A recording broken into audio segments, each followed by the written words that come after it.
ദൈവത്തിന് സ്തോത്രം. ഈ വിലയേറിയ പ്രഭാതത്തിൽ പ്രഭാത മന്നയിലേക്ക് ഏവർക്കും സ്വാഗതം. ഇന്ന് രാവിലെയും ദൈവവചനത്തിൽ നിന്ന് അനുഗ്രഹിക്കപ്പെട്ട ആലോചനകൾ പ്രാപിച്ച് ജയകരമായി മുന്നേറേണ്ടതിന് ദൈവാത്മാവ് നമ്മെ ബലപ്പെടുത്തട്ടെ. റോമാലേഖനം 4-ാം അധ്യായം 21-ാം വാക്യം വായിക്കുന്നു. റോമാലേഖനം 4:21. അവൻ വാഗ്ദത്തം ചെയ്തത് പ്രവർത്തിപ്പാനും ശക്തൻ എന്ന് പൂർണ്ണമായി ഉറച്ചു. പ്രിയരെ, ഈ വർഷത്തിൻ്റെ ഏറെക്കുറെ അവസാനത്തെ മാസങ്ങളിലേക്ക് നമ്മൾ എത്തിച്ചേർന്നിരിക്കുകയാണ്. നിശ്ചയമായിട്ടും ദൈവത്തിൻ്റെ വലിയ പ്രവൃത്തികൾ ഓരോ ദിവസങ്ങളിലും അനുഭവിക്കുവാൻ ദൈവമായ കർത്താവ് കൃപ നൽകി തരട്ടെ. അനേകം വാഗ്ദത്തങ്ങൾ നമ്മുടെ മുൻപിലുണ്ട്. രക്ഷിക്കപ്പെട്ടതിൻ്റെ അന്നു മുതൽ നമ്മൾ കേൾക്കുകയും ദൈവത്തിൽ നിന്ന് പ്രാപിക്കുകയും ചെയ്ത അനേകം വാഗ്ദത്തങ്ങൾ നിറവേറാതെ നമ്മുടെ മുൻപിലുണ്ട്. ധാരാളം വാഗ്ദത്തങ്ങൾ നമ്മുടെ ജീവിതത്തിൽ നിറവേറി, എന്നാൽ ചില വാഗ്ദത്തങ്ങളെങ്കിലും ആഗ്രഹിച്ച് പ്രാർത്ഥിച്ചിട്ടും നിറവേറാതെ നമ്മുടെ മുൻപിൽ കിടപ്പുണ്ട്. അത് എത്ര വലുതാണെങ്കിലും നിശ്ചയമായിട്ടും നിവർത്തീകരണത്തിലേക്ക് വരുന്ന നാളുകൾ വിദൂരമല്ല എന്ന് ദൈവജനം ഓർപ്പിക്കുകയാണ്. റോമാസഭയ്ക്ക് ലേഖനം എഴുതുമ്പോൾ അപ്പോസ്തലൻ പറയുന്നത്, വിശ്വാസികളുടെ പിതാവായ അബ്രഹാമിന്റെ ജീവിതത്തിൽ വാഗ്ദത്തങ്ങളുടെ പൂർത്തീകരണം നടന്ന അത്ഭുതകരമായ അനുഭവത്തെക്കുറിച്ചാണ്. 4:21 വായിക്കുമ്പോൾ എഴുതിയിരിക്കുന്നു, അവൻ വാഗ്ദത്തം ചെയ്തത്, ദൈവം വാഗ്ദത്തം ചെയ്തത് പ്രവർത്തിപ്പാനും ശക്തനെന്ന് പൂർണ്ണമായി ഉറച്ചു. നമ്മൾ തിരിച്ചറിയണം, ദൈവിക വാഗ്ദത്തങ്ങൾ നമ്മെ ആശ്വസിപ്പിക്കാൻ വേണ്ടി മാത്രം പറയുന്നതല്ല. ദൈവിക വാഗ്ദത്തങ്ങൾ കേൾക്കുമ്പോൾ അതിനകത്തൊരു ആശ്വാസമുണ്ട്, സത്യമാണ്. എന്നാൽ ആ വാഗ്ദത്തങ്ങൾ നിറവേറുക തന്നെ ചെയ്യും. ഏതെങ്കിലും കാര്യങ്ങൾ പറഞ്ഞ് പ്രലോഭിപ്പിച്ച് പറ്റിക്കുന്നവനല്ല ദൈവം. ആരോടെങ്കിലും ദൈവം ഒരു വാഗ്ദത്തം പറഞ്ഞാൽ അത് ചെയ്യുവാൻ ദൈവം സർവശക്തനാണെന്ന് ഇന്ന് രാവിലെ തിരിച്ചറിയണം. അങ്ങനെയാണെങ്കിൽ ദൈവശബ്ദം കേട്ടവരെ, വലിയ ദൈവപ്രവർത്തികൾക്ക് വേണ്ടി ഈ ദിവസങ്ങളിൽ നമുക്ക് ഒരുങ്ങാമോ? ഈ വാക്യം വായിക്കുമ്പോൾ അബ്രഹാമിന്റെ ചരിത്രമാണ് എടുത്തിവിടെ എഴുതിയിരിക്കുന്നത്. വാഗ്ദത്തം ചെയ്തത് പ്രവർത്തിപ്പാനും, അടുത്ത പദം ഭയങ്കരമാണ്, ശക്തൻ എന്ന് പൂർണ്ണമായി ഉറച്ചു. ഇന്ന് രാവിലെ നമ്മുടെ ഹൃദയത്തിനകത്ത് ഒരു ഉറപ്പ് വരട്ടെ. നമ്മളോട് ആലോചന പറഞ്ഞ കർത്താവ് എന്തും പ്രവർത്തിപ്പാൻ ശക്തനാണ്, ശക്തിയുള്ളവനാണെന്നുള്ള വിലയേറിയൊരു തിരിച്ചറിവ്. ഹല്ലേലൂയ.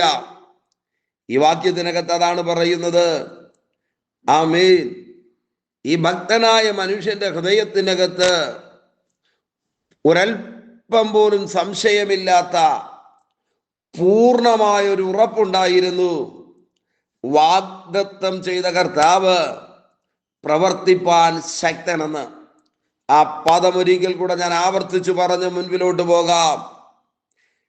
ഏത് കാര്യത്തിനകത്തും ഇടപെടുവാൻ ശക്തനായ ദൈവമാണ് നമ്മോട് വാഗ്ദത്തം ചെയ്തത്.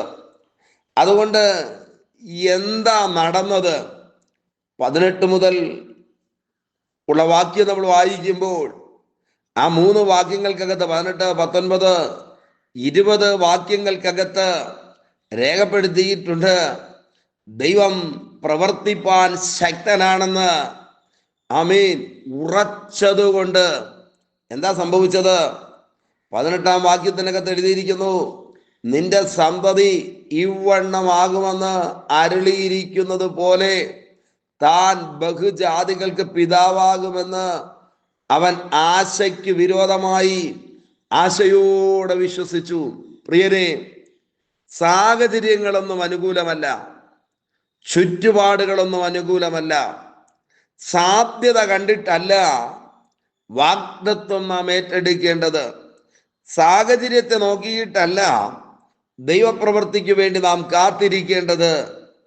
ഇന്ന് പകൽ അങ്ങനെയാണെങ്കിൽ ചില ഭവനത്തിന്റെ സ്ഥിതികൾ മാറുന്ന, വാഗ്ദത്തം കേട്ട ചിലരുടെ അവസ്ഥകൾ മാറുന്ന, പ്രവർത്തിപ്പാൻ ദൈവം ശക്തനാണെന്ന് ഉറച്ച് നാളുകൾ കൊണ്ട് പ്രാർത്ഥിച്ചു കൊണ്ടിരിക്കുന്ന വിഷയങ്ങൾക്കകത്ത് വലിയ ദൈവപ്രവൃത്തി വെളിപ്പെടുന്ന പരിശുദ്ധാത്മാവിന്റെ പ്രഭാതമായി തീരട്ടെ. ആമേൻ. അവിടെ എഴുതിയിരിക്കുന്നത്, ആശയ്ക്ക് വിരോധമായി ആശയോടെ വിശ്വസിച്ചു. പ്രതീക്ഷിക്കുവാനൊന്നുമില്ല, സ്വപ്നം കാണുവാനൊന്നുമില്ല. ശരീരത്തിലേക്ക് നോക്കിയാൽ, ജീവിതത്തിലേക്ക് നോക്കിയാൽ, ചുറ്റുപാടുകളിലേക്ക് നോക്കിയാൽ, എന്തിന് ഇന്നലകളിലെ ചരിത്രങ്ങളിലേക്ക് നോക്കിയാൽ, മാനവകുലത്തിനകത്ത് ഒരാളുടെ ജീവിതത്തിൽ പോലും ഈ പ്രതീക്ഷിച്ചിരിക്കുന്നത് പോലെ ഒരു അത്ഭുതം സംഭവിച്ചിട്ടില്ല. എന്നിരുന്നാലും സാഹചര്യങ്ങളും സാധ്യതകളുമൊന്നും ഈ മനുഷ്യനെ തളർത്തിയില്ല. അവൻ ദൈവത്തിൽ വിശ്വസിക്കുവാനിടയായി തീർന്നു. ഡോക്ടർ എന്തോ പറയട്ടെ, സാഹചര്യങ്ങളും ചുറ്റുപാടുകളും എന്തോ വിധി എഴുതട്ടെ, ഇന്ന് രാവിലെ വാഗ്ദത്തം ചെയ്തവൻ വിശ്വസ്തനാണെന്ന് പൂർണ്ണമായി ഉറയ്ക്കാമോ? ദൈവപ്രവൃത്തി അരികിലുണ്ട്. ബൈബിൾ അടുത്ത വാക്യം പറയുന്നു, അവൻ ഏകദേശം 100 വയസ്സുള്ളവനാകയാൽ തൻ്റെ ശരീരം നിർജീവമായി പോയതും സാറയുടെ ഗർഭപാത്രത്തിന്റെ നിർജീവത്വവും ഗ്രഹിച്ചിട്ടും വിശ്വാസത്തിൽ ക്ഷീണിച്ചില്ല. രണ്ടാമത്തെ കാര്യം അവിടെയാണ് എഴുതിയിരിക്കുന്നത്. ആമേൻ. വിശ്വാസത്തിൽ ക്ഷീണിച്ചില്ല. യാഥാർത്ഥ്യങ്ങൾ ഭയാനകമായ മുൻപിലുണ്ട്, നടക്കാൻ ഒരു സാധ്യതയുമില്ല. എന്നിട്ടും വിശ്വസിക്കുക തന്നെ ചെയ്തു. അഥവാ ഒരു തെല്ലുപോലും വിശ്വാസ ജീവിതത്തിൽ കുറവുണ്ടായില്ല. അപ്പോൾ ഒന്നാമത്തെ കാര്യം ഞാൻ പറഞ്ഞത് 18-ാം വാക്യത്തിനകത്താണ്. ആശയ്ക്ക് വിരോധമായി ആശയോടെ വിശ്വസിച്ചു. രണ്ടാമത്തെ കാര്യം 19-ാം വാക്യത്തിനകത്ത് എഴുതിയിരിക്കുന്നു, അവൻ വിശ്വാസത്തിൽ ക്ഷീണിച്ചില്ല. അടുത്ത പദം 20-ാം വാക്യത്തിനകത്തുണ്ട്, ദൈവത്തിന്റെ വാഗ്ദത്തത്തിങ്കൽ അവിശ്വാസത്താൽ സംശയിക്കാതെ വിശ്വാസത്തിൽ ശക്തിപ്പെട്ടു, ദൈവത്തിനു മഹത്വം കൊടുത്തു. ആ 20-ാം വാക്യത്തിനകത്ത് 2 കാര്യങ്ങൾ എഴുതിയിരിക്കുകയാണ്. വാഗ്ദത്ത നിവർത്തീകരണം നടക്കുന്നതിന് മുൻപ് വിശ്വാസത്തിൽ ശക്തിപ്പെട്ടു. ആമേൻ. ഇന്ന് പകൽ ഈ സന്ദേശം കേട്ടുകൊണ്ടിരിക്കുമ്പോൾ ഇല്ല എന്നും തരില്ല എന്നും നടക്കില്ല എന്നും സാഹചര്യവും ചുറ്റുപാടും ശരീരവും ഒക്കെ വിളിച്ചു പറയുന്ന വിഷയങ്ങൾക്കകത്ത് വിശ്വാസത്തിൽ ശക്തിപ്പെടുവാൻ ദൈവാത്മാവ് നമ്മെ ബലപ്പെടുത്തുന്ന പ്രഭാതമായി തീരട്ടെ. ഈ വിശ്വാസത്തിൽ ശക്തിപ്പെട്ട് കഴിഞ്ഞപ്പോൾ എന്താ നടന്നത്? ദൈവത്തിന് മഹത്വം കൊടുത്തു, അഥവാ ദൈവത്തെ സ്തുതിച്ചു. എവിടെ വിശ്വാസം ക്ഷീണിക്കുമോ അവിടെ നിരാശയുടെ വാക്കുകൾ തലപൊക്കുവാനായി തുടങ്ങും. എവിടെ വിശ്വാസം ക്ഷീണിക്കുമോ അവിടെ പിറുപിറുപ്പ് തലപൊക്കുവാനായി തുടങ്ങും. പ്രിയരെ, ഇനിയുള്ള ദിവസങ്ങൾ, ഈ നാളുകൾ ദൈവത്തിന് സ്തോത്രം പറയുന്ന ദിവസങ്ങളായി തീരട്ടെ. ആമേൻ. വാഗ്ദത്വം നിവർത്തിയാകേണ്ടതിന്, വാഗ്ദത്തങ്ങളുടെ പൂർത്തീകരണത്തിന് തൊട്ടു മുൻപ് നടന്ന 3 കാര്യങ്ങളാണ് വിശ്വാസവുമായി ബന്ധപ്പെട്ട് ഈ രാവിലെ ഞാൻ പറഞ്ഞത്. ആശയ്ക്ക് വിരോധമായി ആശയോടെ വിശ്വസിച്ചു. രണ്ടാമത്തെ കാര്യം എഴുതിയിരിക്കുന്നത്, എല്ലാം പ്രതികൂലമായിരുന്നിട്ടും, ആമേൻ, സകലവും അറിഞ്ഞിട്ടും വിശ്വാസത്തിൽ ക്ഷീണിച്ചില്ല. മൂന്നാമത്തെ കാര്യം, വിശ്വാസത്തിൽ ശക്തിപ്പെട്ട് ദൈവത്തെ സ്തുതിക്കാനായി തുടങ്ങി. അവന്റെ മുൻപിൽ പ്രതികൂലങ്ങൾ പതുക്കെ പതുക്കെ മാറാനായി തുടങ്ങി. പ്രതിസന്ധികൾക്ക് മാറ്റം വന്നു. അത്ഭുതം നടക്കാനിടയായി തീർന്നു. ഇന്ന് പകൽ ഈ സന്ദേശം കേട്ടുകൊണ്ട് പ്രാർത്ഥിക്കുമ്പോൾ നാളുകൾ പഴക്കമുള്ള വിഷയങ്ങളുടെ മീതെ ദൈവിക അത്ഭുതങ്ങൾ നടക്കും. രോഗങ്ങൾ സൗഖ്യമാകും, അസമാധാനം മാറിപ്പോകും, കടഭാരം മാറും, കുഞ്ഞുങ്ങളുടെ ജീവിതത്തിലെ പ്രശ്നങ്ങൾക്ക് പരിഹാരം വരും. ദൈവപ്രവൃത്തിയുടെ പകലായി തീരട്ടെ. വിഷയങ്ങൾക്ക് വേണ്ടി നമുക്ക് ഒരുമിച്ച് ദൈവമുഖത്തേക്ക് നോക്കി പ്രാർത്ഥിക്കാമോ? ഒരു നിമിഷം കണ്ണുകളെ അടച്ച് നിങ്ങളായിരിക്കുന്ന ഇടത്തിരുന്നു കൊണ്ട് ആമേൻ പ്രാർത്ഥിക്കാം ദൈവത്തോട്. പരിശുദ്ധ ദൈവമേ, സ്വർഗസ്ഥ പിതാവേ, ഈ സന്ദേശം കേട്ടുകൊണ്ട് പ്രാർത്ഥിക്കുന്ന മുഴുവൻ പേരുടെ ജീവിതത്തിലും വ്യക്തിപരമായുള്ള ദൈവാലോചനയായിട്ട് ഈ ദൂത് മാറുന്നത് കൊണ്ട് നന്ദി. കരുണയുള്ള കരങ്ങളിൽ വഹിക്കും.